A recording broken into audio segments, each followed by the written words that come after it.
Mobile کے اوپر ایک میسج آتا ہے کہ جی یہ خبر آپ 10 لوگوں تک پہنچا دیجئے، آپ کو اتنا اتنا ثواب ملے گا، اس مہینے کی خوشخبری دے دیجئے، آپ کو اتنا اتنا ثواب ملے گا، یا جنت آپ کے اوپر واجب ہو جائے گی۔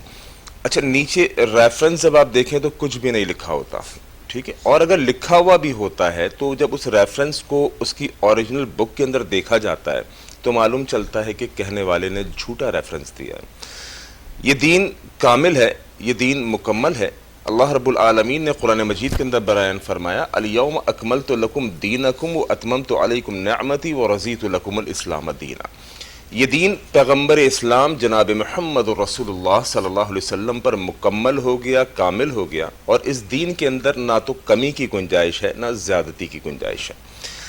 نبی علیہ الصلوۃ والسلام کی ذات اور ہستی ایسی ہے کہ جس کی بات بغیر کسی دلیل کے قبول کی جا سکتی ہے، کیونکہ اللہ رب العالمین نے قرآن مجید کا جب ہم مطالعہ کرتے ہیں تو جو اطاعت ہم پر لازم اور واجب کی ہے وہ اللہ اور اس کے رسول کی ہے صلی اللہ علیہ وسلم۔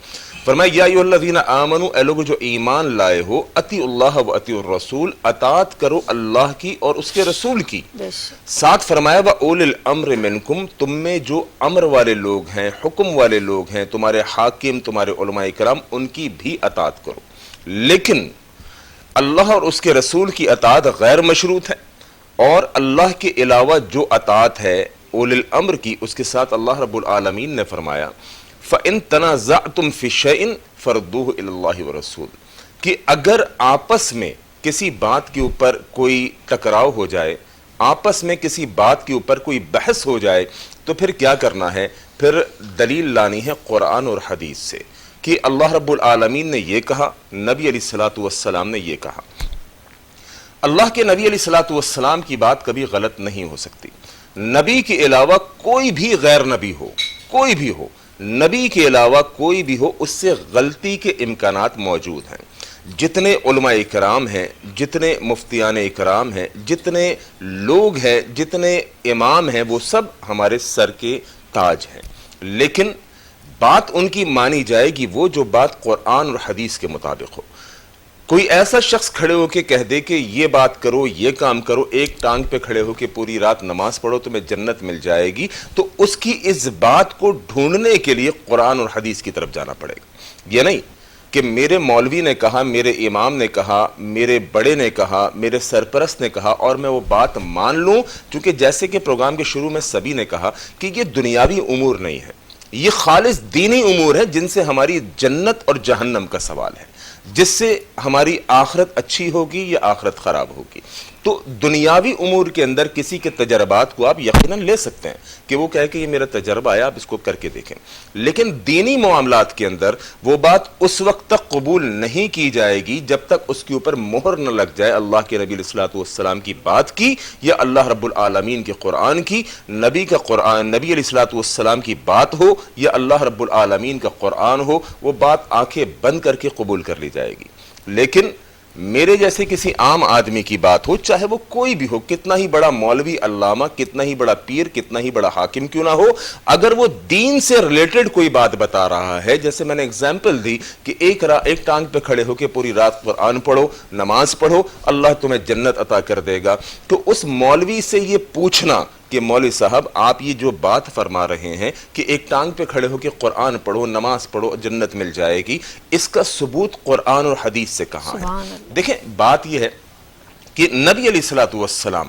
جن کے اوپر اللہ رب العالمین نے قرآن کو نازل کیا ہے، سورہ نجم کے اندر اللہ رب العالمین بیان فرماتے ہیں ما ینطق عن الہوی ان ہوا الا وحی یوحی، نبی علیہ الصلوۃ والسلام سے کبھی غلطی کے امکانات نہیں ہیں، کیونکہ اللہ کے نبی علیہ الصلوۃ والسلام کی زبان سے وحی کے پھول جھڑا کرتے ہیں۔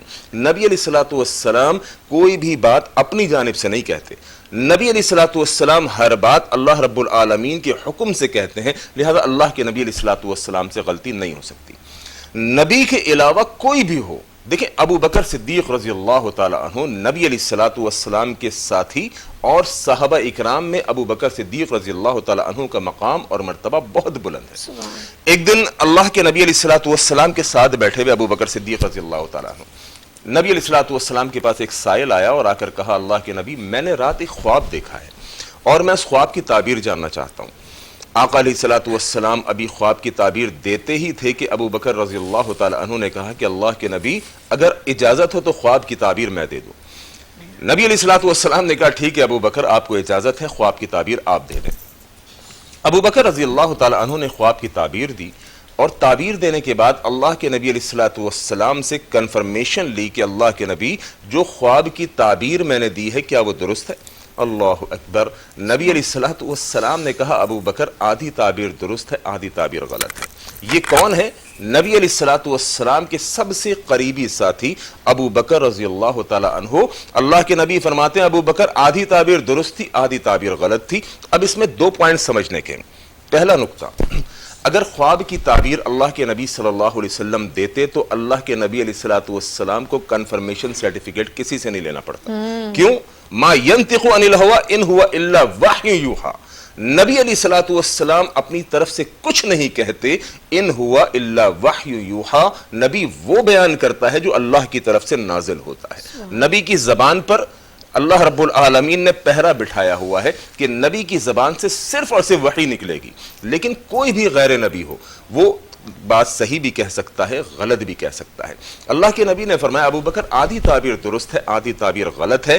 دوسری بات یہ کہ نبی کو پہلی بات میں نے کہا کہ کسی سے کنفرمیشن لینے کی ضرورت نہیں, اور نبی جو بیان کرے گا وہ من 101% درست ہوگا. دیکھیے عبداللہ بن مسعود رضی اللہ تعالی عنہ بڑے صحابی ہیں, اور عبداللہ بن مسعود رضی اللہ تعالی عنہ کا علم اتنا زیادہ وسیع اور بلند ہے کہ ایک بار اللہ کے نبی علیہ الصلوۃ والسلام نے عبداللہ بن مسعود رضی اللہ تعالی عنہ کے بارے میں فرمایا کہ عبداللہ کا علم تمام کے تمام لوگوں کے نزدیک بہت زیادہ بلند ہے.